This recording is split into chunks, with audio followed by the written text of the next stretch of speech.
pinalaya sa sariling kwarto habang nag-aagaw buhay ang anak.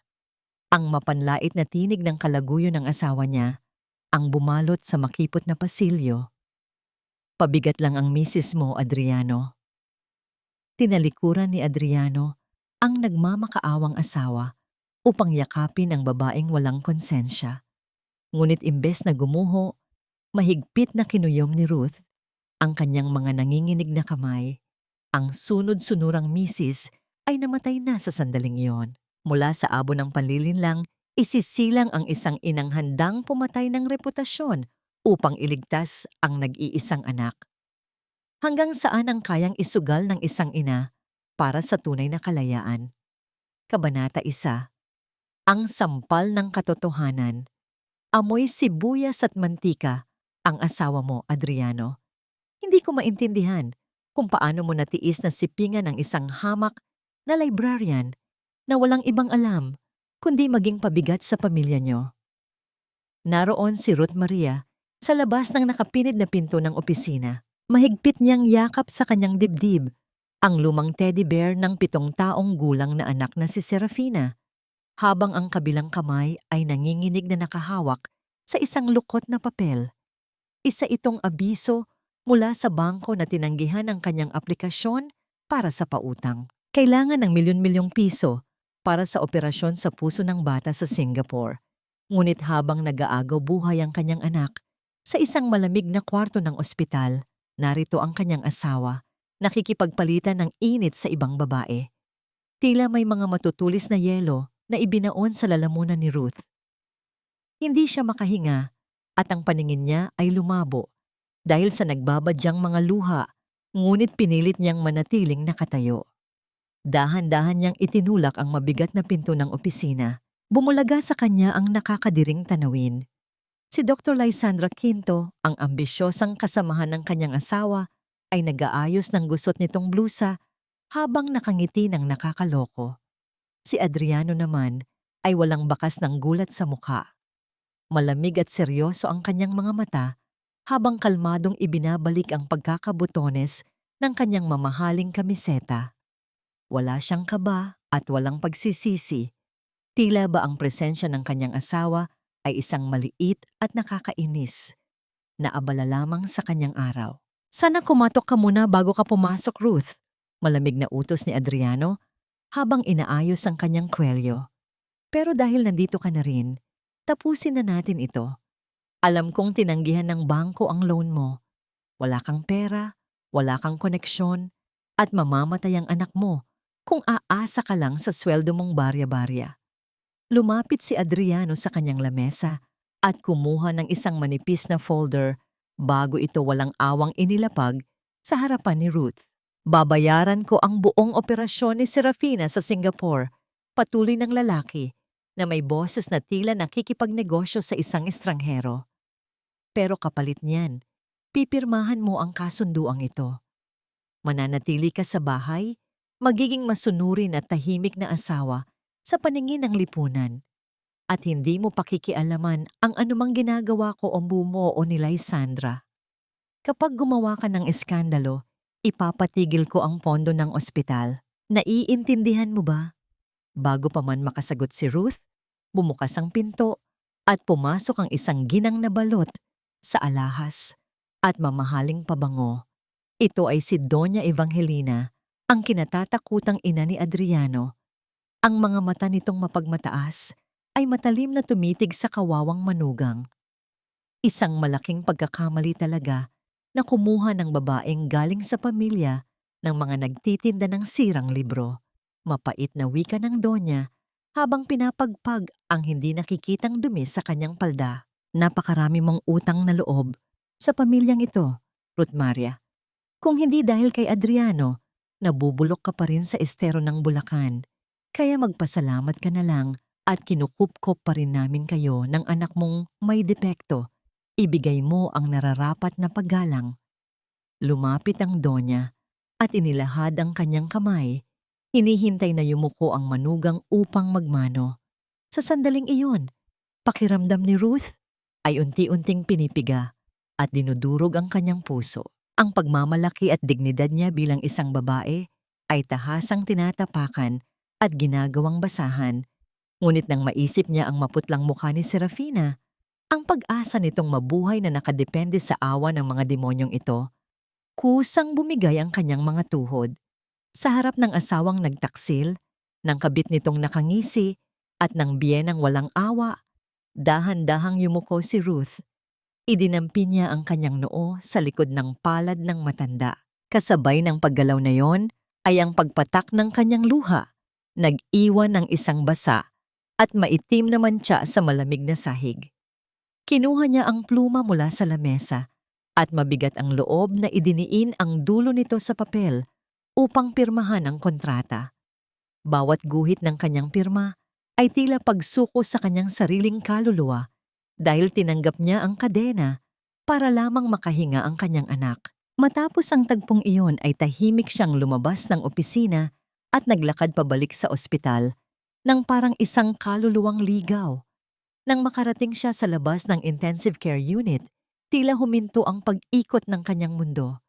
Sa likod ng makapal na salamin, nagkakagulo ang mga nurse sa paligid ng kama ni Serafina. Ang makina na sumusubaybay sa pintig ng puso ng bata ay naglalabas ng nakakatakot na mga pulang ilaw na mabilis na kumukurap habang ang berdeng linya sa screen na dapat ay umaalon ay unti-unting nagiging isang tuwid at walang buhay na guhit.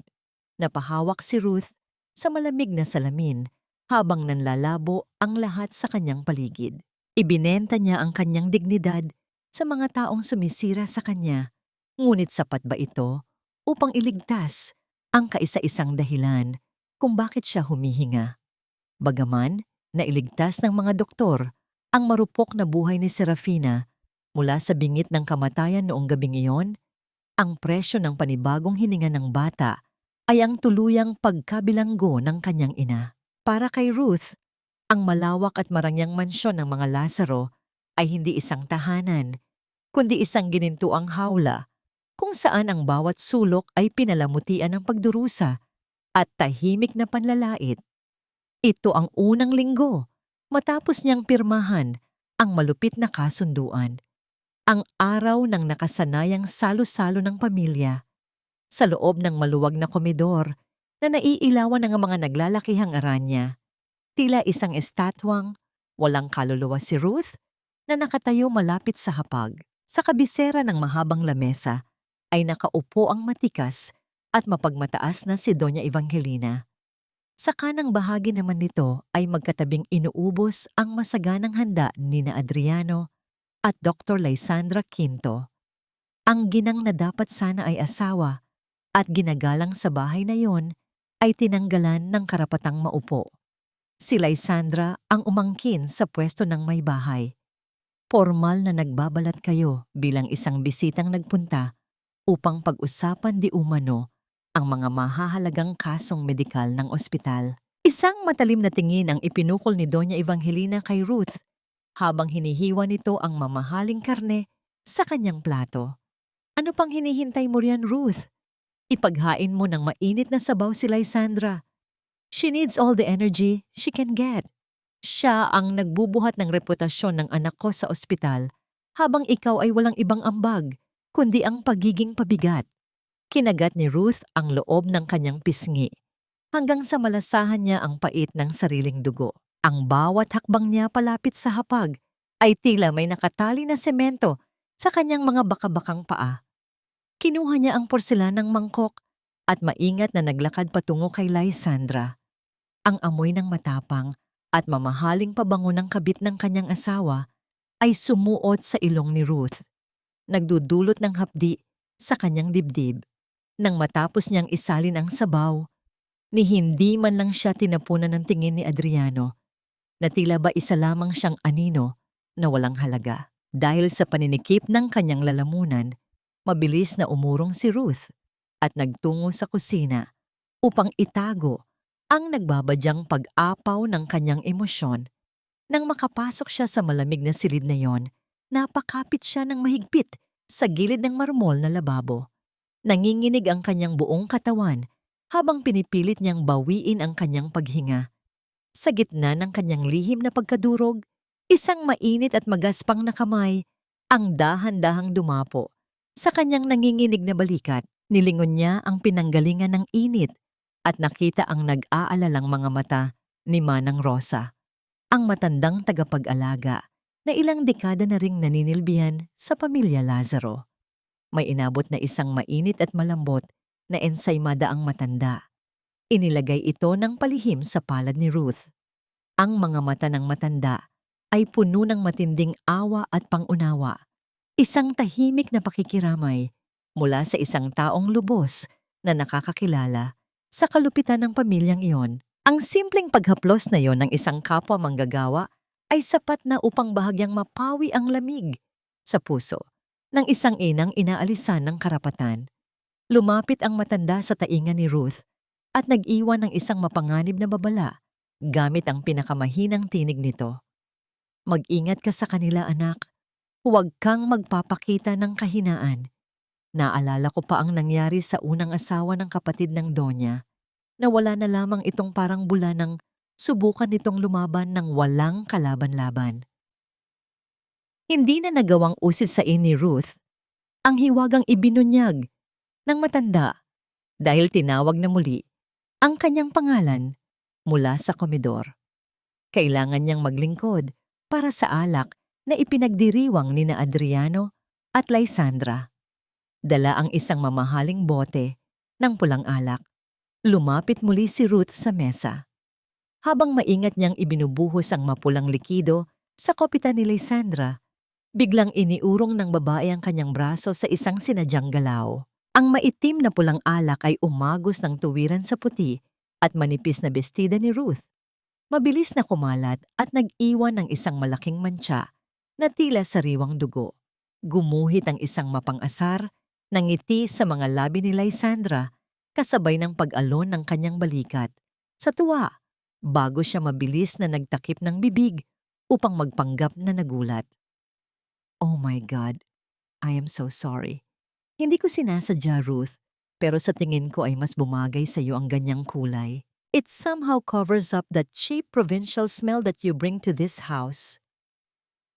Sa halip na ipagtanggol ng asawa, nagpakawala ng isang marahas na pagbuntong hininga ng pagkadismaya si Adriano. Ibinao naman ni Doña Evangelina ang kanyang tinidor sa pagkain at bumaling kay Ruth ng may pandidiri. Huwag kang tumayo dyan na parang tanga. Linisin mo ang sahig bago pa tuluyang mantsahan ang mamahaling carpet ko. Wala ka talagang silbi kahit sa pinakasimpleng gawain. Dahan-dahang lumuhod si Ruth sa malamig na sahig. Kinuha niya ang pamunas at sinimulang kuskusin ang namuong alak. Ang kanyang puting damit ay basang-basa, dumidikit sa kanyang balat na nanlalamig sa labis na kahihiyan. Ngunit habang nakayuko siya at pinagmamasdan ang sariling refleksyon sa ibabaw ng pulang likido, nagbago ang ihip ng hangin sa kanyang kalooban. Ang mga luha na kanina pa nagbabadyang tumulo ay biglang natuyo. Ang refleksyon niya sa sahig ay hindi na isang talo ng biktima. Ang kanyang mga mata ay nagliliyab sa isang tahimik at malamig na puot. Tinatanggap niya ang pang-aalipustang ito ngayon, ngunit isinusumpa niya sa buhay ng kanyang anak na darating ang araw na sila naman ang luluhod sa harap niya. Bago pa man siya makatayo, tumindig si Adriano mula sa kanyang silya at tumingin sa kanya mula sa itaas. Taglay ang kapangyarihan ng isang haring nagpaparusa sa kanyang alipin. Huwag kang pupunta sa ospital bukas. Nakakahiya ka. I won't have my colleagues see my wife looking like a pathetic messy maid. Mananatili ka sa bahay na ito hanggang sasabihin kong pwede ka nang lumabas. Ang utos na yon ay tumarak ng mas malalim pa kaysa sa anumang patalim sa dibdib ni Ruth. Ang pigilan siyang makita ang anak na naghihingalo ay ang pinakamabagsik na parusang maaring igawad sa isang ina. Isang kalupitang susubok kung hanggang saan ang kaya niyang tiisin para sa hininga ni Serafina. Hindi alintana ni Ruth ang mabigat na pagbuhos ng ulan ng gabing iyon. Ang malamig na tubig ay walang awang humahagupit sa kanyang manipis na balabal, ngunit mas nanlalamig ang kanyang dibdib sa matinding takot na baka hindi na niya maabutan ang paghinga ng kanyang anak. Tumakas siya mula sa malawak at nakakasakal na mansyon ng mga Lazaro. Nilabag ang malupit na utos ng kanyang asawang si Adriano na manatili lamang sa bahay upang huwag maging kahihiyan ng pamilya. Para sa isang inang nag-aalala, walang batas o banta ang makakapigil sa kanya na masilayan ang kanyang sariling dugo at laman. Nang makarating siya sa labas ng intensive care unit ng ospital, hinarang siya ng 2 malalaking gwardya. Mahigpit ang naging tagubili ng pamunuan na huwag siyang papasukin, isang malinaw na pagpapakita ng kapangyarihan at pagkontrol ni Adriano. Nanginginig ang buong katawan ni Ruth. Nagmakaawa siya. Halos lumuhod sa malamig na sahig at kumapit sa manggas ng uniforme ng gwardya habang walang tigil ang pag-agos ng kanyang mga luha na humalo sa tulo ng ulan mula sa kanyang buhok. Pakiramdam niya ay unti-unting pinupunit ang kanyang puso habang nakatingin sa nakasarang pinto kung saan nakahimlay ang kanyang anghel. Sa gitna ng kanyang kawalan ng pag-asa, isang pamilyar at mahinahong tinig ang umalingaw-ngaw sa pasilyo. Papasukin niyo siya. Ako ang attending physician ng pasyenteng iyon at karapatan ng ina na makita ang kanyang anak.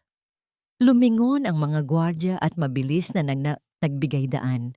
Tumambad sa paningin ni Ruth si Dr. Elpidio Vergara, ang pediacardiologist na direktang gumagamot kay Serafina. Baka sa mukha ng doktor ang seryosong autoridad, ngunit nang tumingin ito kay Ruth, ang mga mata nito ay puno ng hindi maipaliwanag na pag-unawa. Walang nagawa ang mga tauhan, kundi buksan ang pinto para sa kanya. Umawang ang mga labi ni Ruth, halos hindi makapaniwala na may isang taong naglakas loob na sumuway sa kapangyarihan ng pamilyang walang ginawa, kundi sirain ang kanyang pagkatao. Matapos ang isang emosyonal na sandali, kung saan nasilayan niyang humihinga nang maayos ang kanyang anak sa loob ng salamin, iginiya ni Elpidio ang nanginginig na si Ruth patungo sa isang tahimik na silid-pahingahan ng mga doktor. Walang inusisa ang lalaki. Hindi niya tinanong kung bakit basang-basa si Ruth o kung bakit pinagbawalan itong dalawin ang sariling anak ng mismong asawa nito. Sa halip, naglapag siya ng isang mainit na tasa ng tsokolate sa harapan ng ginang at tahimik na nag-abot ng isang malinis na tuwalya upang patuyuin nito ang kanyang sarili. Stable na ang vitals ni Serafina ngayon, Ruth. Ang kailangan na lang natin ay mapalakas ang katawan niya bago ang malaking operasyon. Malumanay na paliwanag ni Elpidio habang nakaupo sa tapat niya. Hindi gumamit ng malalalim na medikal na terminolohiya ang doktor upang ipamukha ang kanyang mataas na pinag-aralan. Ipinaliwanag niya ang bawat detalye ng kalagayan ng bata nang may buong paggalang. Kinakausap si Ruth hindi bilang isang ignorante, kundi bilang isang matalino at pantay na kasama sa pag-aalaga kay Serafina. Sa unang pagkakataon, mula nang ikasal siya kay Adriano, naramdaman ni Ruth na iginagalang ang kanyang pag-iisip. Walang pangungutya, walang pagpapababa. Ang pagtingin sa kanya ni Elpidio ay pagtingin sa isang tunay na tao. Dahil sa labis na pagod ng katawan at sa bigat ng mga pasanin sa kanyang isipan, hindi na namalayan ni Ruth na unti-unting bumagsak ang kanyang mga mata habang nakasandal sa upuan. Nang mapansin ni Elpidio na nakatulog na ang ginang, tahimik nitong hinubad ang kanyang puting coat at maingat na ipinatong sa mga nanginginig na balikat ni Ruth upang bigyan ito ng init. Bahagyang nagising ang diwa ni Ruth dahil sa bigat ng tela. Lumanghap siya ng malalim at pumasok sa kanyang pandama ang malinis na amoy ng sabon at banayad na halimuyak ng mint mula sa kasuotan ng doktor. Isang banayad na kiliti ng kapanatagan ang gumapang sa kanyang dibdib. Iyon ang amoy ng kaligtasan, isang pakiramdam na matagal na niyang ibinaon sa limot simula nang ikulong siya sa mansyon ng mga Lazaro. Sa silid na yon, at sa presensya ng doktor na nagmula sa ampunan, natagpuan niya ang isang maliit at ligtas na daungan. Habang natutulog si Ruth nang mapayapa, bumalik si Elpidio sa pagbabasa ng chart ni Serafina malapit sa ilaw ng lamesa. Kumunot ang noo ng doktor nang makita niya ang isang nakapagtatakang detalye. May isang reseta ng matapang na gamot na walang kinalaman sa kondisyon ng bata. At ang pumirma sa pag-aproba nito ay walang iba kundi si Dr. Lysandra Quinto. Bago pa man makapag-isip ng malalim si Elpidio tungkol sa panganib na nakikita niya sa papel, biglang umilaw ang screen ng lumang cellphone na hawak ni Ruth sa kanyang kandungan. Mula sa kanyang pwesto, nabasa ng doktor ang isang nagmamadaling mensahe mula sa numerong nakapangalan kay Manang Rosa. "Umuwi ka na agad, Ruth. Hinahanap nila ang mga papeles mo sa kwarto at may pinaplano ang Donya." Tila isang magnanakaw sa gabing madilim ang naging pag-uwi ni Ruth sa sarili niyang tahanan. Sa halip na dumaan sa engrandeng pintuan sa harap, kung saan siya nararapat bilang may bahay, napilitan siyang suungin ang makipot at madilim na pasilyo ng mga katulong sa likod ng bahay. Bawat hakbang ng kanyang mga paa sa malamig na semento ay maingat at pigilang hininga sa takot na ang anumang ingay ay maging mitya ng panibagong pasakit mula sa mga taong umangkin sa kanyang buhay. Ang mensahe ni Manang Rosa ay patuloy na umaalingaw-ngaw sa kanyang isipan na parang isang babala ng paparating na bagyo. Mabilis ngunit tahimik na tinunto ni Ruth ang daan patungo sa opisina ni Adriano sa ibabang palapag. Ang hangin sa pasilyo ay mabigat at puno ng amoy ng mamahaling alak at tabako. Mga labi ng kasiyahang hindi siya kailanman naging bahagi. Nang marating niya ang pinto ng opisina, napansin niyang bahagya itong nakauwang. Marahil sa kalasingan ng kanyang asawa kagabi, ay nakalimutan nitong isara ang silid na nagtatago ng kanyang mga lihim. Pumasok si Ruth at sinalubong siya ng katahimikan ng silid. Ang tanging liwanag ay nagmumula sa sinag ng buwan na tumatagos sa bintana, na nagbibigay ng nakakatakot na anino sa mga muebles. Dumako ang kanyang paningin sa malaking bakal na kahadeyero sa sulok. Tila kumampi sa kanya ang tadhana sa gabing iyon dahil ang pinto ng safe ay hindi nakalapat ng maayos. Mabilis ang tibok ng kanyang puso na parang tambol sa kanyang dibdib habang nanginginig ang mga kamay na hinila niya ang mabigat na bakal. Sa loob nito, sa ilalim ng mga tumpok ng pera at titulo ng lupa, may isang manipis na folder na kulay asul. Kinuha ito ni Ruth at binuksan sa ilalim ng malamlam na liwanag. Ang mga salitang nakasulat sa unang pahina ay tila mga punyal na tumarak sa kanyang mga mata. Ruth Maria Lazaro, Psychiatric Evaluation. Nanlamig ang buong katawan ni Ruth.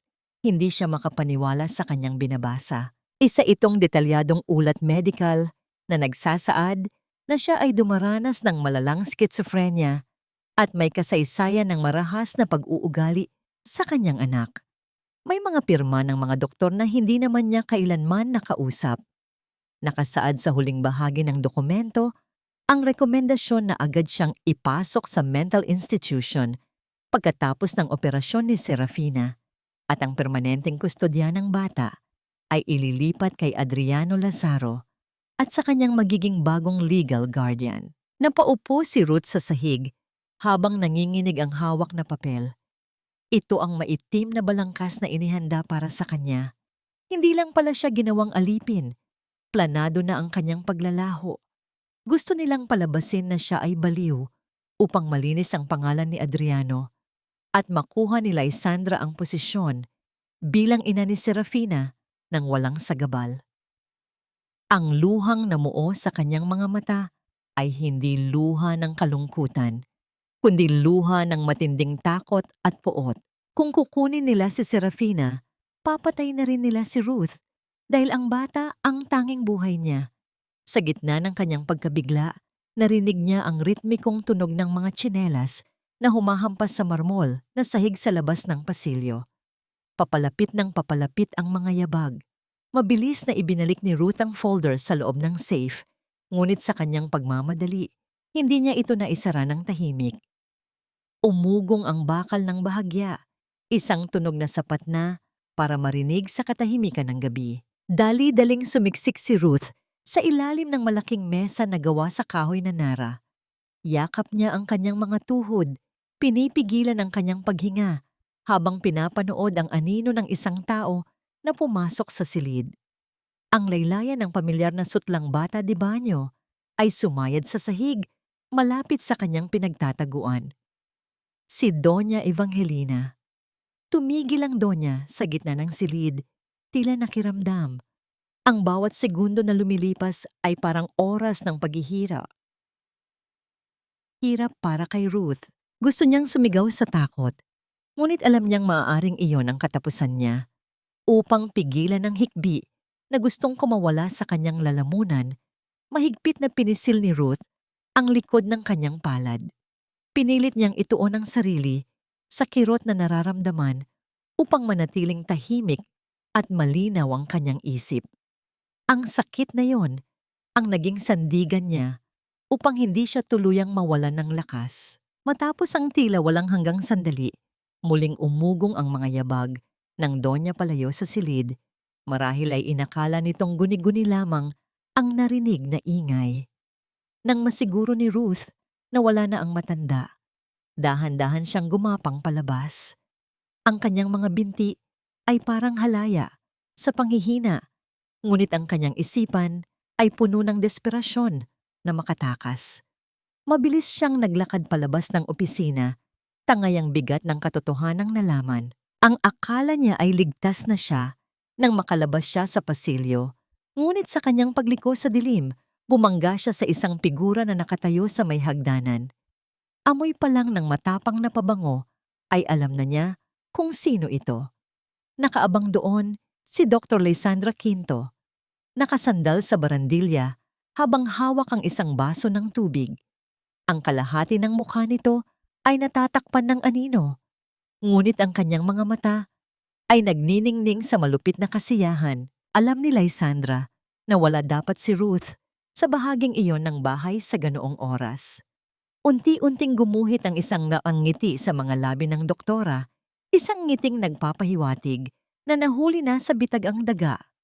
Nawawala ka ba, baliw? Ang bulong ni Lysandra na puno ng panguuyam. O baka naman hinahanap mo ang daan papunta sa mental hospital. Huwag kang mag-alala. Malapit ka na naming ihatid doon. Tila isang maamong tupa na yumuko si Ruth sa harap ng lobong nag-aabang ng kanyang pagkakamali.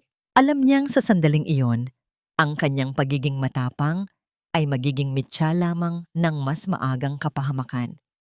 Kinuyom niya ang kanyang mga palad sa likod ng kanyang bestida upang itago ang panginginig ng mga ito at pilit na pinakalma ang kanyang humahagibis na puso. Patawad, Dr. Quinto, ang mahinang usal ni Ruth na ginagaya ang tinig ng isang babaeng sunod-sunuran at walang sariling isip. Bumaba lang ako para kumuha ng tubig. Masyado akong naging abala sa pag-aalala kay Serafina, kaya nawala ako sa sarili. Isang mapanguyam na ngiti ang gumuhit sa mga labi ni Lysandra. Humakbang ito palapit at marahas na hinawi ang buhok ni Ruth, palayo sa mukha nito. Tila sinusuri ang isang biniling alipin. Mabuti naman, at alam mo ang lugar mo. Bumalik ka na sa kwarto mo bago pa magising si Adriano. Ayaw namin ng kalat sa pasilyo. Nang makatalikod si Lysandra, mabilis na naglaho si Ruth sa dilim. Bitbit ang bigat ng lihim na halos dumurog sa kanyang katinuan. Kinabukasan, sa maliit na kapilya ng ospital, natagpuan ni Ruth ang kanyang sarili na nakaluhod sa harap ng imahen ng Birheng Maria. Wala nang luhang lumalabas sa kanyang mga mata. Tila naubos na ang lahat ng likido sa kanyang katawan dahil sa labis na pag-iyak. Ang natira na lamang ay isang malalim na kawalan. Isang nakabibinging katahimikan sa kanyang kaluluwa. Ang kanyang mga balikat ay nakabagsak, tila pasan ng buong bigat ng langit at lupa. Sa gitna ng kanyang pagtulala, naramdaman niya ang isang pamilyar na presensya sa kanyang tabi. Hindi ito mapanghusga o mabigat. Ito ay payapa at matatag. Naupo si Dr. Elpidio Vergara sa pew sa tabi niya, hindi nagsasalita. Hinahayaan lamang na ang kanyang presensya ay maging sandigan ng ginang. Doktor, ang garalgal na bulong ni Ruth, hindi makatingin ng diretso. Baliw ba ako? Yun ang sabi nila. Iyon ang nakasulat sa papel. Baka nga tama sila. Baka hindi ko kayang maging ina.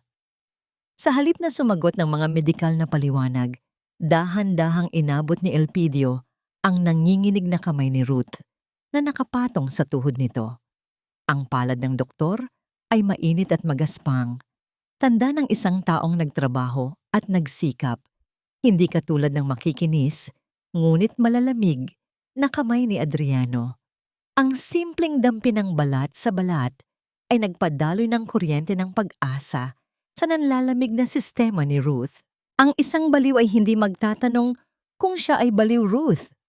Malumanay, ngunit mariing wika ni Elpidio habang nakatingin sa mga mata ng ginang. Ang nakikita ko ay hindi isang babaeng nawawala sa sarili. Ang nakikita ko ay isang inang handang gawin ang lahat, kahit na ang magmukhang mahina, para lang mabuhay ang kanyang anak. Ang mga ina ay hindi basta-basta sumusuko. Huwag mong hayaang ang mga salita nila ang magdikta ng katotohanan mo. Doon, sa banal na katahimikan ng kapilya, ibinuhos ni Ruth ang lahat. Sinabi niya ang tungkol sa psychiatric report, ang planong pag-agaw kay Serafina, at ang takot niyang mawala ang lahat. Hindi binitawan ni Elpidio ang kanyang kamay. Nanatili itong nakahawak ng mahigpit, tila sinasabing, hindi ka nag-iisa sa laban na ito. Ang lakas na nakuha niya mula sa doktor ay dinala niya pabalik sa mansyon, sa silid-labahan sa likod ng bahay, kung saan ang amoy ng sabon at chlorine ay humahalo sa singaw ng init. Nagtagpo ang landas nila ni Manang Rosa. Kunwari ay nag-aayos ng mga tupi ng kumot ang matanda. Ngunit sa ilalim ng tumpok ng mga tela, may inabot itong isang bagay na maliit at itim. Ito ang lumang cellphone na ng anak ko. Bulong ni Manang Rosa, ang mga mata ay malikot na nagmamasid sa paligid. Sira na ang screen pero gumagana pa ang recorder. Gamitin mo ito, Hija. Alam kong may niluluto silang masama ngayong gabi. Narinig kong darating ang abogado ng pamilya. Tinanggap ni Ruth ang telepono na parang isang sagradong sandata. Itinago niya ito sa bulsa ng kanyang apron. Ang kanyang puso ay tumitibok ng mabilis at malakas, tila isang tambol na nagbabadya ng digmaan. Kinagabihan, bago pa man magsimula ang pagpupulong sa sala, pumasok si Ruth dala ang tray ng kape. Ang silid ay puno ng usok ng sigarilyo at mabibigat na tawanan. Naroon si Adriano, si Doña Evangelina, at isang lalaking naka-Amerikana na may hawak na attaché case. Habang kunwari ay nagpupunas ng mesa, pasimpleng idinikit ni Ruth ang cellphone sa ilalim ng mababang lamesita gamit ang isang piraso ng chewing gum. Tiniyak niyang nakapindot na ang record bago siya mabilis na lumabas ng silid. Ang kanyang mga tuhod ay halos bumigay sa sobrang kaba. Nagkubli si Ruth sa likod ng pinto ng kusina. Suot ang isang earphone na nakakonekta sa isa pang lumang radyo na naka-frequency sa cellphone bilang baby monitor function. Dinig na dinig niya ang bawat salita. Sigurado ka bang maayos ang mga papeles, attorney? Tanong ng Donya. Ang boses ay matinis at puno ng pagmamalaki. Opo, Donya, sagot ng lalaki. Sa sandaling matapos ang operasyon ng bata, ilalabas natin ang writ of custody. Ang psychiatric evaluation ay sapat na basehan para ideklarang unfit mother si Mrs. Lazaro. At tungkol sa doktor na pumirma sa fake assessment, bumilis ang tibok ng puso ni Ruth. Ito na ang pangalang kailangan niya para mapatunayang peke ang lahat. Hinigpitan niya ang hawak sa gilid ng pinto. Ang pangalan ng doktor ay si... Patuloy ng abogado. Biglang namatay ang tunog sa earphone ni Ruth. Napatingin siya sa device na hawak niya. Ang munting ilaw na pula na nagsasabing may baterya pa ay kumurap sa huling pagkakataon bago tuluyang nilamon ng dilimang screen. Ang katahimikan na sumunod ay mas nakabibingi kaysa sa anumang sigaw. Nasa dulo na ng kanyang mga daliri ang katotohanan, ngunit tila muli itong ipinagkait ng tadhana sa pinakakritikal na sandali. Sumapit ang araw na kinatatakutan at hinihintay ni Ruth ng sabay. Ang pasilyo ng ospital ay nabalot ng amoy ng matapang na antiseptiko at ang hangin ay kasing lamig ng yelo, tumatagos sa manipis na shawl na nakabalabal sa nanginginig na balikat ni Ruth. Nakahiga si Serafina sa stretcher, ang kanyang maliit na katawan ay tila nilamon ng malalaking kumot at mga tubong nakakabit sa kanya. Bago tuluyang pumasok sa operating room, ngumiti ang bata sa kanyang ina. Isang ngiting puno ng tiwala na nagpadurog sa puso ni Ruth. Dahan-dahang binitawan ni Serafina ang daliri ng kanyang ina habang itinutulak siya ng mga nurse papasok sa dobling pinto. Nang sumara ang mga ito at namatay ang ilaw sa ibabaw, pakiramdam ni Ruth ay humiwalay ang kalahati ng kanyang kaluluwa. Sa kabilang dako ng waiting area, tila may nagaganap na pista imbes na isang kritikal na operasyon. Nagpatawag si Adriano at Lysandra ng mga mamamahayag. Nakatayo sila sa harap ng sunod-sunod na pagkislap ng mga ilaw ng kamera. Suot ang kanilang malinis na puting uniforme at nagpapanggap na mga bayaning magulang at doktor. Ginagawa namin ang lahat, pahayag ni Adriano sa harap ng mga mikropono. Ang kanyang tinig ay puno ng pekeng emosyon. Bilang ama at direktor ng ospital, tinitiyak kong nasa pinakamahusay na kamay ang aking anak. Si Lysandra naman ay nasa tabi nito, tumatango at humahawak pa sa braso ni Adriano na tila siya ang nag-aalalang ina. Ang mga reporter ay abala sa pagkuha ng anggulo, bulag sa katotohanang ang tunay na ina ay nakaupo sa isang madilim na sulok, nakayuko at nag-iisa. Tinitigan ni Ruth ang kanyang mga kamay. Gusto niyang sumigaw. Gusto niyang sirain ang mga kamera at sabihing huwag nilang gamitin ang buhay ng kanyang anak para sa kanilang propaganda. Ngunit ang takot na bawiin nila ang pondo para sa operasyon ang naging busal sa kanyang bibig. Samantala, sa loob ng operating room, ibang-iba ang mundo. Tahimik at tensyonado. Ang tanging maririnig ay ang ritmikong tunog ng makina na sumusukat sa tibok ng puso ni Serafina at ang mahinang utos ni Dr. Elpidio Vergara. Nakatuon ang buong atensyon ni Elpidio sa maliit na puso na nasa kanyang harapan. Alam niyang hindi lang ito basta pasyente, ito ang mundo ni Ruth. Ngunit biglang nagbago ang ihip ng hangin. Ang payapang tunog ng monitor ay napalitan ng isang mabilis at matinis na hudyat ng panganib. Ang mga numero sa screen ay bumagsak ng mabilis. Bumaba ang blood pressure. Nagkakaroon ng reaksyon ng pasyente. Sigaw ng anesthesiologist. Nanlaki ang mga mata ni Elpidio. Agad niyang naalaala ang kahina-hinalang reseta na nakita niya sa chart, ang gamot na pinirmahan ni Lysandra. Ang gamot na yon ay may negatibong epekto sa pampatulog na ginagamit nila ngayon. Nasa bingit ng kamatayan ang bata dahil sa kapabayaan ng kabit ng ama nito. Sa labas ng silid, nakita ni Ruth ang pag-ilaw ng pulang babala sa itaas ng pinto. Nagkagulo ang mga anino ng mga nurse sa likod ng frosted glass. Tila tumigil ang pagtibok ng puso ni Ruth. Napahawak siya sa kanyang dibdib. Ang kanyang paghinga ay naging mabilis at kapos. Akmang tatakbo siya palapit sa pinto nang harangin siya ni Doña Evangelina. "Huwag kang lumapit," asik ng matanda. Ang mga mata ay nanlilisik. "Malas ka talaga, Ruth. Sa tuwing lumalapit ka, napapahamak ang bata. Umupo ka dyan at huwag kang magkakalat ng kamalasan mo." Napaupo muli si Ruth. Hindi dahil sa utos ng biyenan, kundi dahil nawalan na ng lakas ang kanyang mga tuhod. Pinagsalikop niya ang kanyang mga kamay nang mahigpit hanggang sa mamuti ang kanyang mga buko at bumaon ang kanyang mga kuko sa sariling balat. Sa gitna ng ingay ng mga reporter at pang-aalipusta ng kanyang biyenan, ipinikit ni Ruth ang kanyang mga mata at nagsimulang humuni. Kinanta niya ng pabulong ang paboritong oyayi ni Serafina, ang sa ugoy ng duyan. Ang bawat nota ay may kasamang panalangin.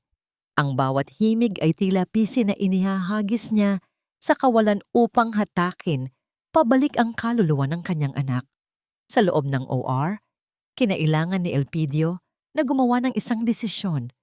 Wala nang oras para sa standard protocol. Gamit ang kanyang instinto at husay, isinagawa niya ang isang delikadong maniobra upang patatagin ang puso ng bata mano-mano. Ang pawis ay tumutulo sa kanyang noo habang ang kanyang mga kamay ay gumagalaw ng may katumpakan at bilis. Kumapit ka, Serafina. Para sa nanay mo, kumapit ka. Bulong ng kanyang isipan. Lumipas ang ilang oras na tila dekada para kay Ruth. Unti-unting umalis ang mga reporter nang mainip sila sa kakahintay. Si Adriano naman ay biglang tumingin sa kanyang telepono matapos makatanggap ng isang mensahe. Bakas ang gulat at pagkatarantar sa mukha nito bago mabilis na naglakad palayo sa lobby. Iniwan ang asawa at ina sa gitna ng krisis. Sa wakas, namatay ang pulang ilaw sa itaas ng pinto. Bumukas ang heavy doors at lumabas ang malamig na hangin mula sa loob. Napatayo si Ruth, ang kanyang mga binti ay nanginginig sa takot at pag-asa. Lumabas si Dr. Elpidio Vergara, tinatanggal ang kanyang surgical mask. Ang kanyang mga balikat ay nakabagsak sa pagod at ang kanyang mga mata ay mabigat at hindi mabasa. Walang mababakas na ngiti sa kanyang muka habang dahan-dahan siyang naglalakad palapit sa ina na nakatayo sa gitna ng pasilyo, naghihintay ng hatol kung buhay pa ba o patay na ang kanyang mundo. Tila nabunutan ng 1,000 tinik sa dibdib si Ruth nang makita ang bahagyang pagtango ni Dr. Elpidio Vergara. Ang mabigat na pintuan ng operating room ay bumukas upang iluwa ang doktor at sa kanyang mga mata ay walang mababakas na pangamba kundi pagod na hinaluan ng tagumpay. Ligtas na si Serafina. Ang munting puso ng kanyang anak ay patuloy na titibok. Sa sobrang lula ng emosyon, nanghina ang mga tuhod ni Ruth. Akmang luluhod siya sa malamig na sahig ng ospital upang yakapin ang mga paa ng doktor bilang tanda ng kanyang walang hanggang pasasalamat, ngunit mabilis na kumilos si Elpidio. Sinalo siya nito sa mga bisig, hindi hinayaang dumapo ang kanyang mga tuhod sa semento. Hinawakan siya nito sa magkabilang balikat at itinayo ng tuwid, pantay sa kanyang paningin. "Huwag kang lumuhod, Ruth," bulong ni Elpidio. Ang kanyang tinig ay puno ng respeto at paghanga. "Ang isang inang katulad mo ay hindi dapat lumuluhod. Ikaw ang nagbigay ng lakas sa kanya para lumaban. Tayo ang dapat na yumuko sa tapang mo." Sa sandaling iyon, sa gitna ng abalang pasilyo, naramdaman ni Ruth ang init na gumapang sa kanyang pisngi. Hindi ito init ng kahihiyan, kundi init ng pagkilala. Sa unang pagkakataon, may tumingin sa kanya hindi bilang isang biktima, kundi bilang isang bayani. Ngunit ang kapayapaang yon ay panandalian lamang. Pag-uwi niya sa mansyon ng mga Lazaro, sinalubong siya ng isang nakakasulasok na tanawin. Abala ang buong kabahayan sa paghahanda. Ang mga katulong ay nagkakagulo sa pag-aayos ng mga bulaklak at paglalatag ng mga mamahaling kubyertos. Nakatayo si Doña Evangelina sa gitna ng sala, kumukumpas na parang konduktor ng orkestra. "Gusto ko ng perpektong selebrasyon bukas ng gabi." Maautoridad na utos nito. "Tatawagin natin itong Grand Thanksgiving Party para sa paggaling ng aking apo. Darating ang lahat ng board members at mga kilalang tao sa lipunan. Ito na rin ang tamang pagkakataon para i-anunsyo ang bagong yugto ng pamilya Lazaro." Alam ni Ruth kung anong bagong yugto ang tinutukoy ng matanda. Ito ang gabi kung saan ipapakilala si Lysandra bilang bagong ina ng tahanan at ang gabi kung saan tuluyan ng itatapon si Ruth sa mental institution. Ngunit sa halip na matakot, nakaramdam si Ruth ng kakaibang lamig sa kanyang tiyan. Hahayaan niya silang magdiwang. Hahayaan niya silang maniwala na nanalo na sila. Tumalilis si Ruth patungo sa kusina kung saan naghihintay si Manang Rosa. Walang imikan. Nagkaintindihan ng dalawang babae sa pamamagitan lamang ng tinginan. Sa isang sulok na hindi abot ng CCTV, mabilis nilang binalot ang ilang mahahalagang gamit. Ilang piraso ng damit ni Serafina, ang birth certificate ng bata, at kaunting ipon na naitago ni Manang. Balot sa itim na plastik, isiniksik nila ang supot sa ilalim ng malaking basurahan sa likod bahay, sa lugar na madaling madampot kapag nagkagulo na ang lahat. Bago magtakip silim, sa isang tagong bahagi ng hardin kung saan madalas magyosi ang mga driver, nagkita sina Ruth at Elpidio sa huling pagkakataon bago ang digmaan. Inabot ng doktor ang isang maliit na USB drive. Mabigat ito sa palad ni Ruth. Tila pasan nito ang bigat ng kanyang kalayaan. Nandyan na ang lahat, Ruth. Seryosong wika ni Elpidio. Ang kanyang mga mata ay nag-aapoy sa determinasyon. Ang mga bank transfer ni Adriano sa mga huwes, ang CCTV footage ng pagpapalit ni Lysandra ng gamot, at ang recording ng usapan nila ng abogado. Ito ang papatay sa karera nila. Pero tandaan mo, kapag isinaksak mo yan bukas, wala nang atrasan. Hinawakan ni Ruth ang USB ng mahigpit. Handa na ako, Doc. Matagal na nila akong pinatay. Oras na para ako naman ang bumangon. Nang gabing iyon, sa harap ng salamin sa kanyang silid, tinignan ni Ruth ang kanyang sarili. Ang babaeng nakatitig pabalik ay payat. May malalalim na uka sa ilalim ng mata at ang mahabang buhok ay buhaghag at walang buhay. Kinuha niya ang gunting mula sa drawer. Sa bawat paglapat ng talim sa kanyang buhok, naririnig niya sa kanyang isipan ang paghihiwalay ng mga hibla, ang pagputol sa bawat alaala ng pang-aapi, bawat salita ng panlalait, at bawat sandali ng kanyang pagiging martir. Nahulog ang mahahabang itim na hibla sa sahig na parang mga patay na ahas. Ang natira ay si Ruth na may buhok na hanggang balikat na lamang, mas presko, mas matapang, at may liwanag sa mukha na hindi na kayang takpan ng sinuman. Biglang bumukas ang pinto ng kwarto. Pumasok si Adriano na amoy alak at pabango ng ibang babae. Ni hindi nito napansin ang pagbabago sa itsura ni Ruth.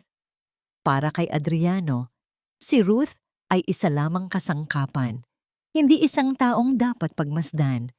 May inihagis na malaking paper bag sa ibabaw ng kama. Dahil sa bigat ng pagkakabagsak, dumulas ang laman nito at tumambad ang isang matingkad na pulang bestida na gawa sa mamahaling seda.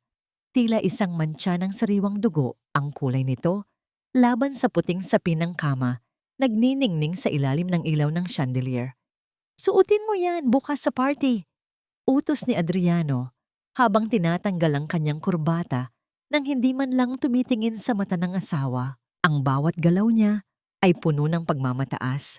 Tila ba ang presensya ni Ruth sa silid ay isang abala lamang sa kanyang pagpapahinga. Gusto ni Mama na magmukha kang presentable kahit sa huling pagkakataon.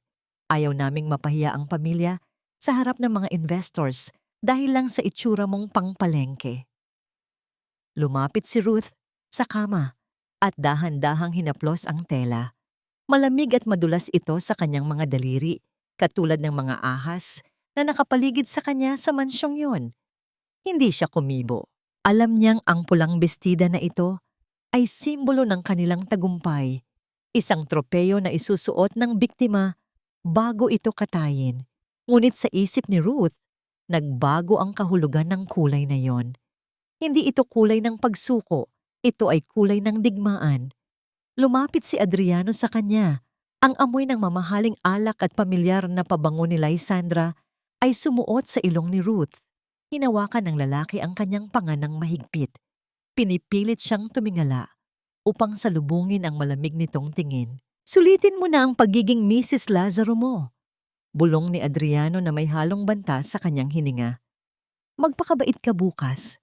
Umakto ka ng ayon sa script at ngumiti ka sa harap ng kamera. Dahil pagkatapos ng gabing iyon, sinisigurado ko sa iyo, hinding-hindi ka na makakatapak muli sa pamamahay na ito. Binitawan siya ni Adriano ng padabog at tumalikod upang magtungo sa banyo. Tiwala sa kanyang kapangyarihan na nasindak na niya ang asawa. Naiwan si Ruth na nakatayo sa gitna ng silid. Tinitigan niya ang pulang bestida sa kama. Sa halip na matakot, isang mapanganib na kalmado ang bumalot sa kanya. Tama ang kanyang asawa. Ito na ang huling gabi niya sa impyernong ito. At bukas, sa harap ng lahat, Isusuot niya ang pulang bestidang yon hindi bilang isang alipin, kundi bilang isang berdugo na handang putulin ang ulo ng mga naghahari-harian.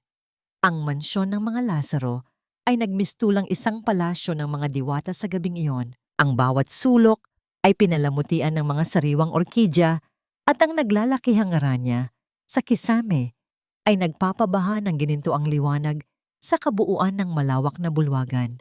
Ang hangin ay puno ng halimuyak ng mamahaling pabango at amoy ng masasarap na pagkain. Ngunit para kay Ruth, ang lahat ng ito ay amoy ng nabubulok na karne na tinatakpan lamang ng makapal na pampalasa. Bumukas ang malaking pinto sa itaas ng hagdanan at lumabas si Ruth. Ang suot niyang pulang bestida ay mahigpit na yumakap sa kanyang katawan na tila isang balat ng apoy na nagbabadyang tumupok sa sinumang lumapit. Ang tela ay dumadaloy sa kanyang bawat hakbang, habang ang kanyang buhok na putol at itim ay bumagay sa kanyang maputlang balat.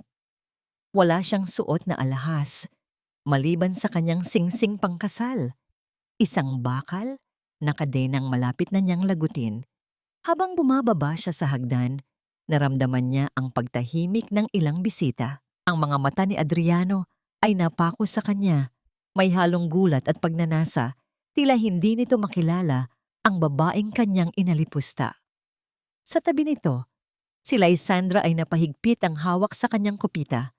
Ang mga mata ay nanlilisik sa inggit dahil sa agaw pansing ganda ng babaeng akala niya ay naging basahan na. Oh, nandito na pala ang ating may bahay. Ang matinis na boses ni Doña Evangelina ang bumasag sa bulungan. Lumapit ang matanda kay Ruth, hindi upang batiin, kundi upang inspeksyonin ito. Mabuti naman at nagmukha kang tao ngayong gabi, Ruth. Siguraduhin mong hindi ka gagawa ng kahihiyan. Ngumiti lamang si Ruth, isang ngiting hindi umabot sa kanyang mga mata. Happy Thanksgiving, Mama. Ginagawa ko lang ang gusto nyo. Sa buong gabi, naging anino lamang si Ruth sa sarili niyang pamamahay. Pinalibutan ni na Adriano at Doña Evangelina si Lysandra. Ipinapakilala ito sa mga maimpluwensyang doktor at politiko bilang ang kinabukasan ng Lazaro Medical Center. Si Ruth ay naiwan sa gilid, pinanonood ang dula-dulaan ng mga ahas na nagbabalat kayong tao. Habang abala ang lahat sa pakikipag-usap, lumapit si Lysandra kay Ruth na may dalang isang baso ng orange juice. Ang nangiti ng doktora ay matamis, ngunit ang kanyang mga mata ay malamig. Uminom ka muna, Ruth, wika ni Lysandra sa malambing na tono. Mukhang tense ka masyado. Pampakalma ito para naman maging maayos ang tulog mo mamaya at nang hindi ka na magising sa katotohanan. Tinanggap ni Ruth ang baso. Alam niya ang laro. Alam niyang may halong pampatulog ang inuming ito upang siya ay bumagsak at madaling maidala sa mental institution pagkatapos ng party. Akmang iinumin na niya ito nang biglang dumaan si Manang Rosa na may dalang tray ng mga basyong baso. Sa isang mabilis at sanay na galaw na halos hindi mapansin ng sinuman, nagkabanggaan ang kanilang mga braso. Ang basong may lamang gamot ay napunta sa tray ng matanda at isang bagong baso ng malinis na juice ang napunta sa kamay ni Ruth. Nagkatinginan ang dalawang babae. Walang salitang namutawi, ngunit ang mga mata ni Manang Rosa ay nagsusumigaw ng pag-iingat at pagmamahal. Ligtas ka na, ang sabi ng tingin ng matanda. Dahan-dahang ininom ni Ruth ang juice habang nakatingin kay Lysandra, na ngayon ay nakatalikod na at tiwala sa kanyang tagumpay. Nang masiguro ni Ruth na abala ang lahat sa buffet, mabilis siyang umakyat sa kwarto ni Serafina. Ang bata ay mahimbing na natutulog, suot ang paborito nitong damit. Binuhat ni Ruth ang anak. Ang bigat nito ay ang tanging bagay na nagpapatotoo sa kanyang mundo. Dinala niya ito sa pintuan sa likod ng kusina, kung saan naghihintay si Manang Rosa at isang mapagkakatiwalaang driver. Alagaan niyo siya, Manang. Garalgal na bulong ni Ruth habang hinahagkan ng noo ng anak. Susunod ako. Pangako. Nang makalayo na ang sasakyan, Bumalik si Ruth sa bulwagan. Payapa na ang kanyang loob, wala na ang kanyang kahinaan. Ang natitira na lamang ay ang kanyang galit. Sa isang madilim na sulok ng silid, malapit sa audiovisual booth, nakita ni Ruth ang isang anino. Isang lalaking nakasuot ng uniforme ng technician ang bahagyang tumango sa kanya. Si Elpidio. Ang USB ay nakasaksak na. Ang bitag ay nakahanda na. Pumagit na si Adriano sa entablado at kinuha ang mikropono. Umugong ang feedback ng sound system bago tumahimik ang buong bulwagan. Itinaas ni Adriano ang kanyang baso ng champagne. Ang muka ay puno ng yabang. Mga kaibigan, salamat sa pagdalo, panimula ni Adriano. Ang gabing ito ay hindi lamang para sa paggaling ng aking anak. Ito rin ay para sa isang bagong simula ng aming pamilya at ng ospital. Mayroon akong mahalagang anunsyo na magbabago sa takbo ng aming kinabukasan.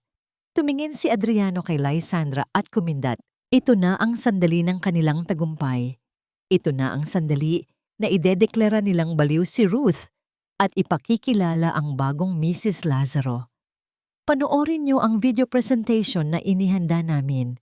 Pagmamalaki ni Adriano, sabay turo sa malaking puting telon sa likod niya. Namutla ang ilaw sa buong bulwagan. Ang projector ay bumuga ng liwanag. Nakatayo si Ruth sa gitna ng dilim. Hawak ang kanyang baso ng alak. Huminga siya ng malalim at sumimsim ng kaunti. Ang lasa ng ubas ay matapang at mapait. Ngumiti siya. Sa halip na ang logo ng Lazaro Medical Center o ang masayang montage ng pamilya ang lumabas sa screen na natiling itim ang telon. At sa katahimikan ng gabi, isang pamilyar at malanding boses ang dumagundong sa mga speakers, malinaw at nakakapangilabot. Hayaan mo na ang baliw na yan, Adriano. Kapag nakuha na natin ang pirma niya at naoperahan ng bata, diretso na siya sa mental. Akin na ang pwesto niya, di ba? Ang katahimikan sa loob ng bulwagan ay siksik at mabigat, na tila kayang hiwain ng kutsilyo. Ang bawat bisita ay napako sa kanilang kinatatayuan.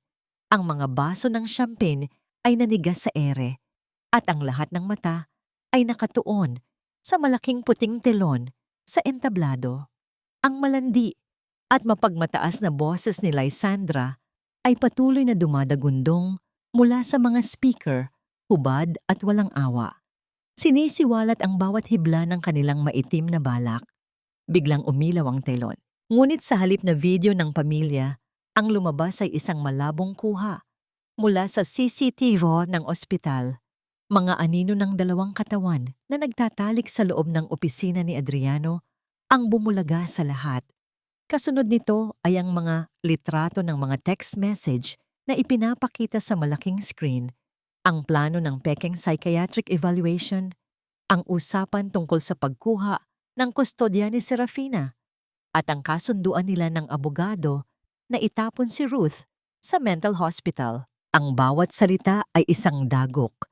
Ang bawat larawan ay isang sampal sa mukha ng buong angkan ng Lazaro.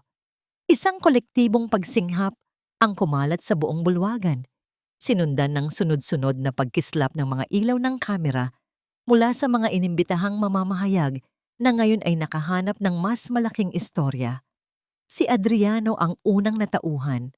Pula ang mukha sa galit at kahihiyan, natataranta siyang tumakbo patungo sa audiovisual booth. Patayin niyo yan! Patayin niyo yan ngayon din! Sigaw niya, sinusubukang bunutin ang mga saksakan.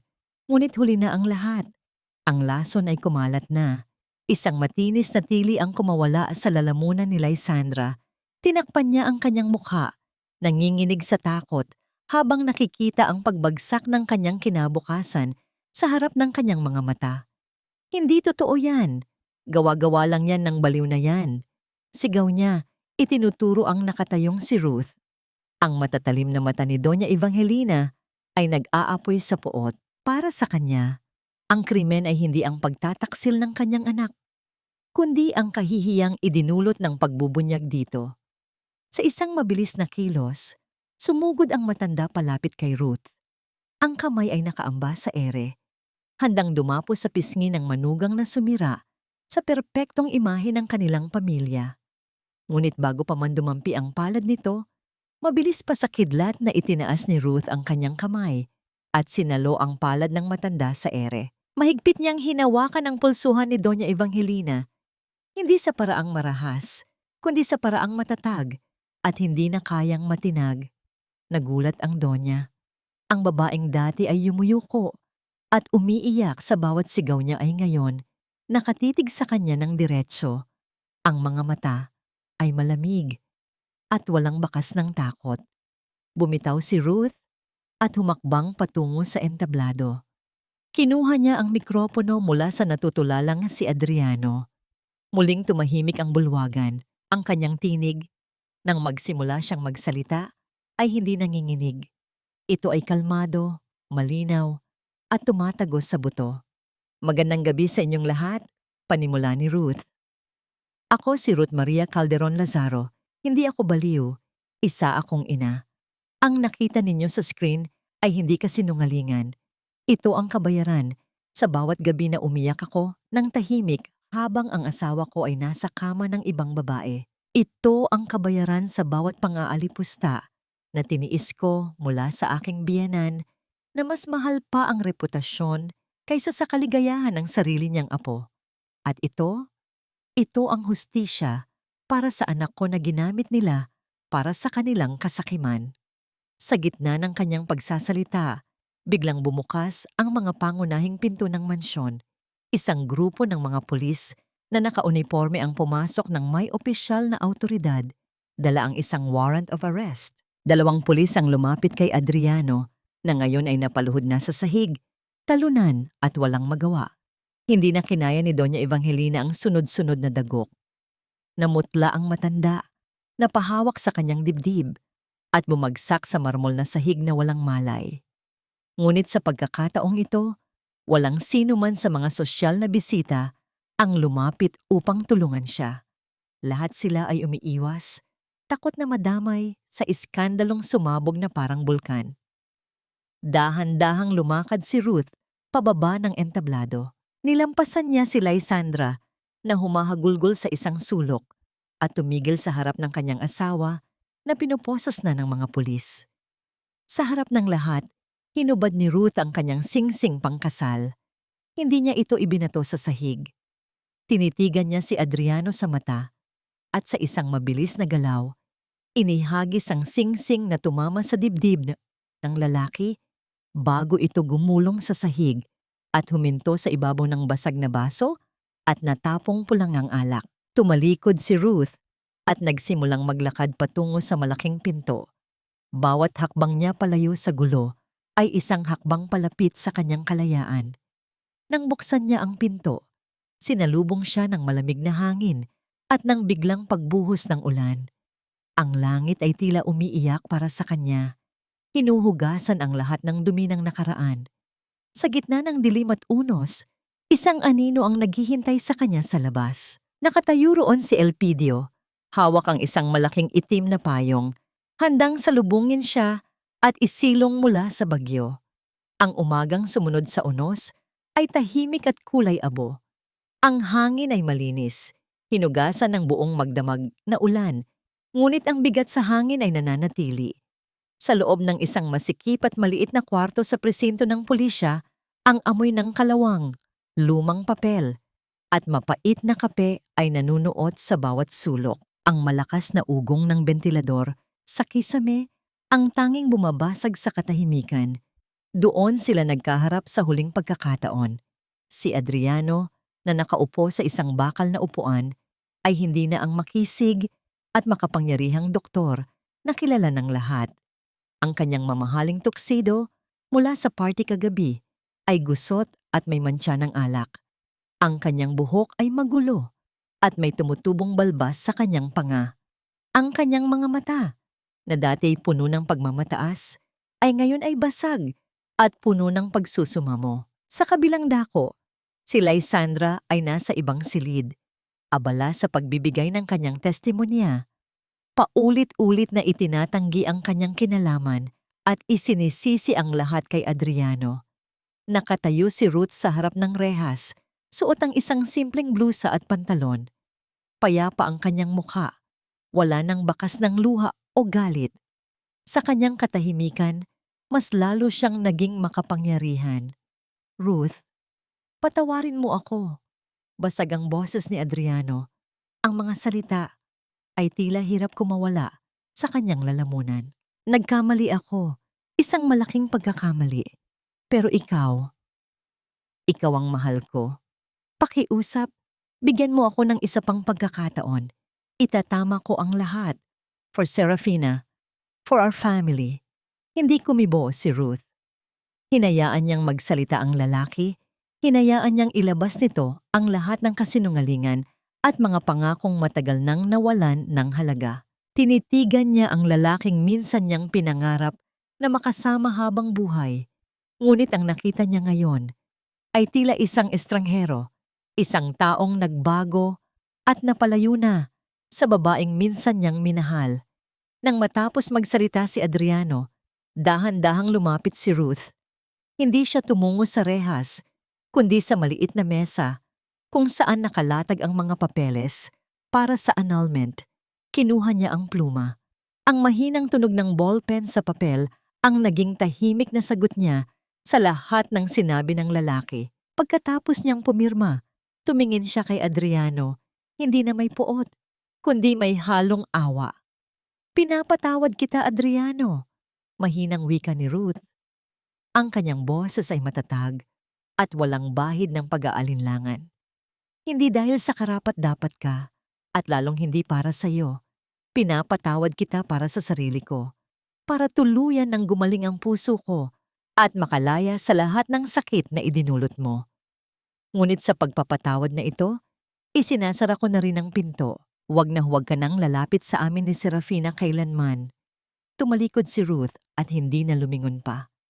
Ang bigat na matagal niyang pinasan sa kanyang balikat ay tila biglang gumaan. Pinalitan ng hangin ng kalayaan.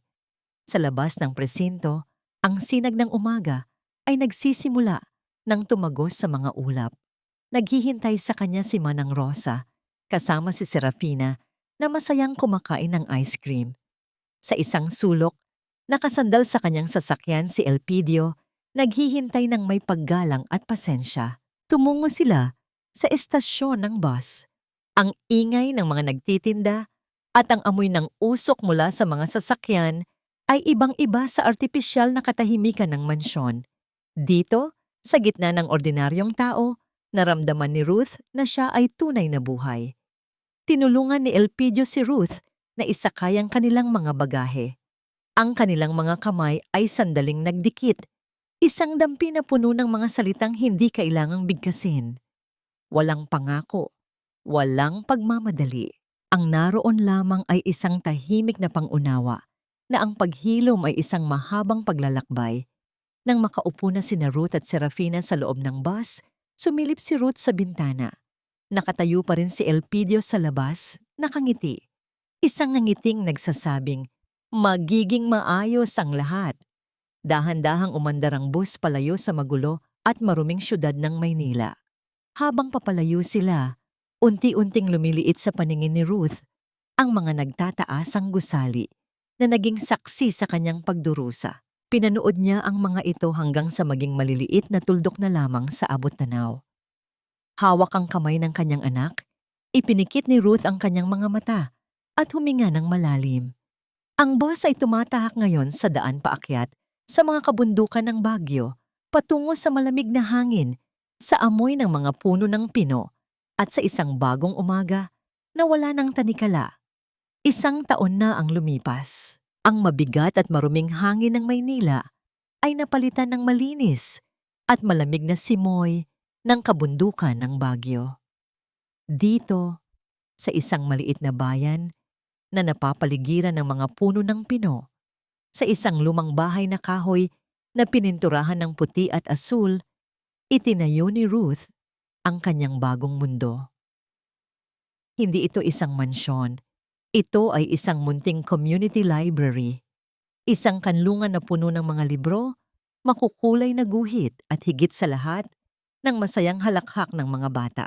Ang bawat estante ay puno ng mga donasyon, Ang bawat upuan ay may kwento, at ang bawat sinag ng araw na tumatagos sa malalaking bintana ay nagdadala ng pangako ng bagong umaga. Sa labas, abala si Ruth sa pagdidilig ng kanyang mga tanim na sunflower. Ang kanyang buhok ay humaba na muli, ngunit ang itsura nito ay mas malusog at makintab.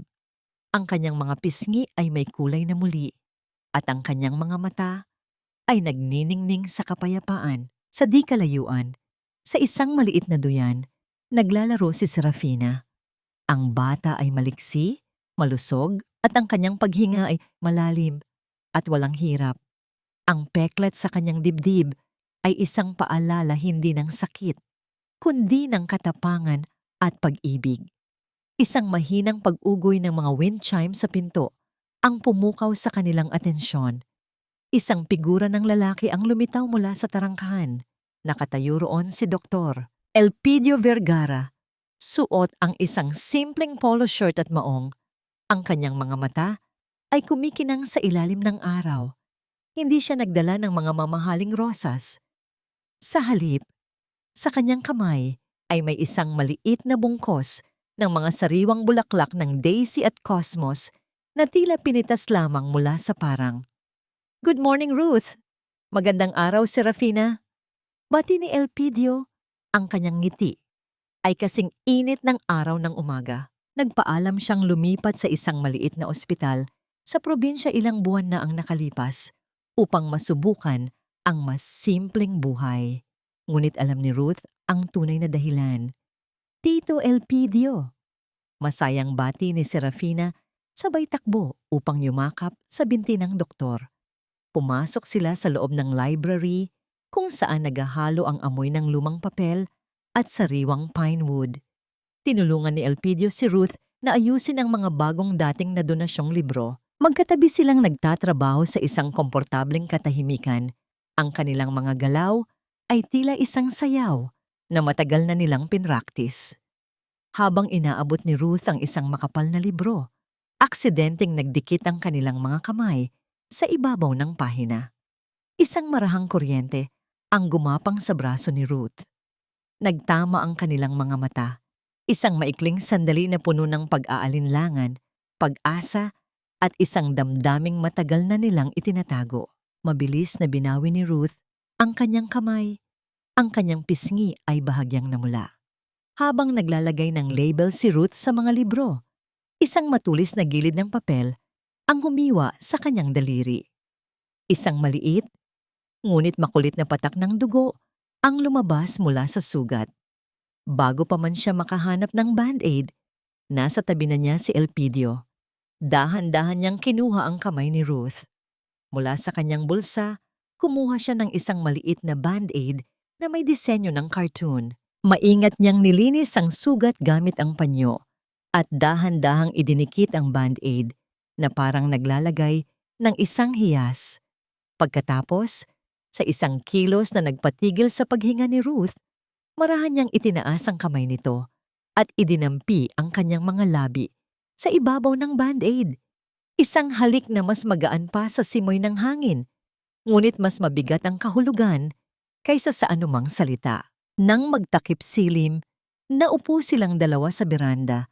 Pinapanood ang paglubog ng araw na nagpipinta ng kulay, kahel at lila sa kalangitan. Ang malamig na hangin ay nagsimula. Nang yumakap sa kanila, itinukod ni Elpidio ang kanyang ulo sa balikat ni Ruth. Ang bigat nito ay hindi pa bigat, kundi isang angkla ng kapanatagan. Walang nagsalita. Sa sandaling iyon, sapat na ang kanilang presensya para sa isa't isa. Biglang lumabas si Serafina mula sa loob ng bahay, dala ang kanyang paboritong manika. Lumapit ito sa dalawang matanda na magkasandal sa isa't isa. Huminto ito sa harap ni Elpidio. Ang kanyang mga mata ay bilog at puno ng isang seryosong tanong na matagal na niyang iniisip. Tumingala siya sa doktor at, sa pinaka-inosenteng tinig, nagtanong, "Tito Elpidio, pwede ka na bang maging papa ko?" 3 taon na ang nagdaan. Ang umaga sa Baguio ay palaging may dalang pangako. Ang amoy ng basang lupa, ang halimuyak ng mga puno ng pino, at ang huni ng mga ibon na nagsisilbing musika sa pagsisimula ng araw. Sa harap ng maliit na bahay na kahoy, abala si Ruth sa pag-aayos ng kanyang mga tanim na rosas. Ang kanyang mga galaw ay payapa, ang kanyang ngiti ay payak, at ang kanyang kaluluwa ay buo. Ang maliit na library sa tabi ng kanilang bahay ay naging puso ng kanilang munting komunidad. Isang lugar kung saan ang bawat bata ay may kanlungan. Sa ibabaw ng isang mesitang yantok, sa beranda, nakalatag ang isang lumang dyaryo na iniwan ng nagdaang bisita. Ang nakatiklop na pahina ay naglalaman ng isang maikling balita. Si Doña Evangelina Lazaro ay tuluyan ng nilamon ng pagkalimot sa isang mamahaling nursing home, nag-iisa at walang dumadalaw. Si Adriano naman, matapos makalaya sa kulungan, ay napilitang magtrabaho bilang isang construction worker upang bayaran ang kanyang mga utang sa lipunan. Tinitigan ni Ruth ang mga litrato nila. Walang kirot, walang galit, walang anumang bahid ng emosyon.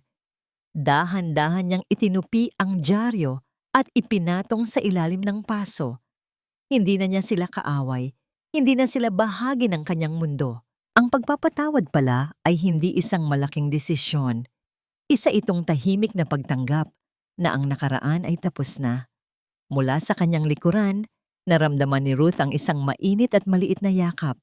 Ipinulupot ni Serafina na ngayon ay isang malusog at bibang 10 taong gulang na bata ang kanyang mga braso sa baywang ng ina. Kasunod nito ay ang mas malaki at mas matatag na yakap ni Elpidio, na ngayon ay kabisado na ang bawat sulok ng kanilang tahanan at ng kanilang mga puso. Niyakap niya ang kanyang mag-ina, isinilong sa ilalim ng kanyang mga bisig. Lumuhod si Elpidio sa harap ni Ruth. Mula sa damuhan, pumitas siya ng 2 mahahabang hibla ng damo at mabilis ngunit maingat na pinag-ikid ito upang bumuo ng isang maliit na singsing. Hindi ito gawa sa ginto o diamante. Ito ay gawa sa lupa, sa pasensya, at sa isang pag-ibig na itinayo mula sa mga abo ng nakaraan. Ruth Mary, bulong ni Elpidio, ang kanyang boses ay nanginginig sa sinseridad. Wala akong mansyon na maibibigay sa'yo, walang kayamanan. Ang kaya ko lang ialay ay ang buong buhay ko, ang buong buhay ko, ang bawat tibok ng puso ko na matagal nang tumatawag sa pangalan mo. Payagan mo akong maging katuwang mo sa pagbuo ng mga bagong pangarap. Ruth, hayaan mo akong alagaan kayo ni Serafina habang buhay. Hindi sumagot si Ruth sa pamamagitan ng salita. Sa halip, isang butil ng luha ang dahan-dahang gumulong sa kanyang pisngi. Isang luha ng purong kaligayahan, hindi ng pighati. Tumingin siya kay Serafina, na ngayon ay pumapalakpak sa tuwa, at pagkatapos ay ibinalik niya ang kanyang paningin kay Elpidio. Dahan-dahan siyang tumango, isang paggalaw na mas malakas pa kaysa sa anumang oo. Marahang isinuot ni Elpidio ang sing-sing na damo sa kanyang daliri. Perpekto ang lapat nito, berde, buhay, at amoy lupa. Hindi malamig at mabigat tulad ng gintong minsan ay naging kadena niya. Itinaas ni Ruth ang kanyang kamay, pinanood ang sinag ng araw na tumatama sa munting sing-sing. Sa yakap ng 2 taong bumuo muli sa kanya, naunawaan ni Ruth ang lahat. Noon, akala niya ang lakas ng isang babae ay nasusukat sa lalim ng kanyang pagtitiis. Sa dami ng luhang kaya niyang ilunok ng tahimik. Ngayon, alam na niya na ang tunay na lakas ay nasa tapang na bitawan ang nakaraan at maglakad palayo upang piliin ang sarili. Ang pagpapatawad ay hindi paglimot, kundi pagpapalaya sa sarili mula sa rehas ng galit. At ang tunay na pag-ibig ay hindi nananakit. Nagpapagaling ito. Hindi ito nagkukulong. Nagbibigay ito ng pakpak. Habang pinagmamasdan niya ang kanyang mag-ama na nagtatawanan sa ilalim ng mga puno ng pino, alam ni Ruth na sa wakas, hindi lang siya nakaligtas, siya ay tunay ng malaya.